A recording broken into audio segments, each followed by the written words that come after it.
pernikahan wanita tidak setara. Bahagia atau menderita dalam diam? Bebek bersama bercerita bisa. Ayo ikuti ceritanya.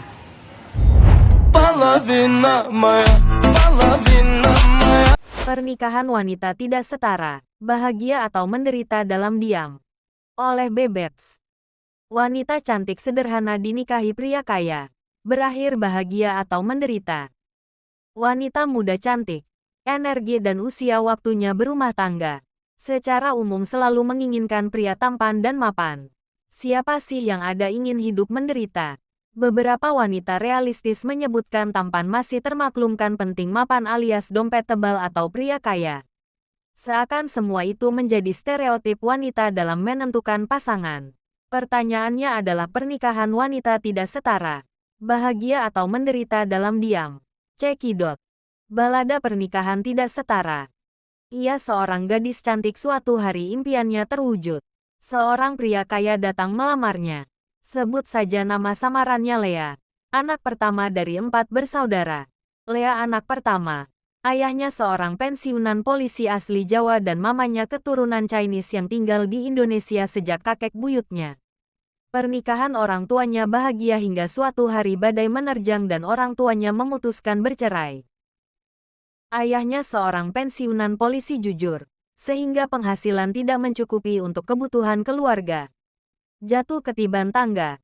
Setelah cerai, mamanya terlilit hutang untuk membiayai adik-adiknya. Bermodal wajah cantik, kulit putih selembut kapas, Lea akhirnya dilamar seorang pria kaya yang umurnya 15 tahun lebih tua darinya.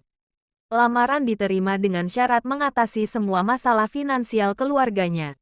Akhirnya mereka menikah. Orang luar melihat Lea wanita beruntung dinikahi pria kaya dan punya banyak korporate di berbagai daerah di Indonesia.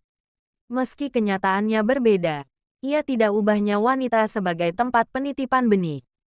Bulan madu pernikahan, suaminya healing ke Singapura dengan adiknya. Lea hanya di rumah, semua keuangan dijatah secukupnya. Setiap hari dan waktu sepi, Lea hanya bisa menangis di kamar mandi. Ia sering mendapatkan tatapan miring dari keluarga besar suaminya. Ia dilabeli wanita yang mau menikah hanya karena uang. Ia harus melayani suaminya meski tanpa cinta. Aku tidak ubahnya kupu-kupu malam. Bedanya syah secara hukum negara. Ucapnya menitikkan air mata. Semua fasilitas mewah di rumahnya. Ia tidak bisa berbuat apa-apa. Tugasnya hanya melayani di ranjang dan produksi anak untuk meneruskan garis keturunan suaminya. Hidupnya seperti burung dalam sangkar emas. Air mata habis mengering, mati rasa dan hampir putus asa. Pada titik jenuh, akhirnya ia memutuskan untuk melahirkan banyak anak. Dengan satu tujuan, anak-anak dari rahimnya kelak yang akan mewarisi harta kekayaan suaminya. Seandainya ia sudah tidak dipakai lagi, masih bisa survival dari anak-anaknya. Ia mengorbankan dirinya agar semua adiknya bisa sekolah tinggi dan membuat keluarganya survival. Waktu terus berlalu. Ia memproduksi banyak anak sekaligus melubangi hatinya dengan luka yang mungkin tidak akan pernah tersembuhkan. Demikian adalah cerita fiksi yang mungkin ada dalam kehidupan nyata. Entah ia menjadi istri pertama atau istri simpanan pria kaya. Wanita seperti itu biasanya menutupi luka dengan senyuman. Apa kesimpulan dari pernikahan tidak setara? Pernikahan adalah saling melengkapi dan menggenapi. Demikian seharusnya, hanya saja dalam kenyataan banyak hal tidak sesuai ekspektasi. Bisa jadi menikah bukan karena cinta.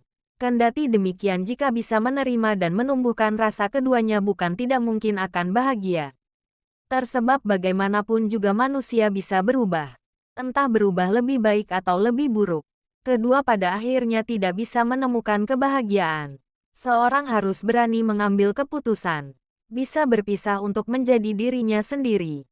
Sebenarnya berpisah bukan solusi terbaik. Karena bagaimanapun sudah memiliki keturunan. Seyogyanya bisa menerima dan menyadari semua yang terjadi sebagai proses kehidupan. Kemudian mencari sisi lain. Melihat kebaikan dengan perspektif berbeda. Misalnya walaupun tanpa cinta, toh suaminya bertanggung jawab. Seburuknya seorang istri masih menjadi wanita terhormat daripada kupu-kupu malam. Jika tetap belum bisa menemukan kebahagiaan dengan suaminya, mungkin bisa untuk kebahagiaan anak-anaknya. Sabar adalah senjata yang tidak terkalahkan. Memperbanyak syukur, karena di bawahnya masih banyak yang lebih menderita. Bagaimana menurut sahabat Bebeks? Punya pendapat lain? Yuk diskusikan di sini. Bersama bercerita bisa dan terima kasih. Bebek bersama bercerita bisa.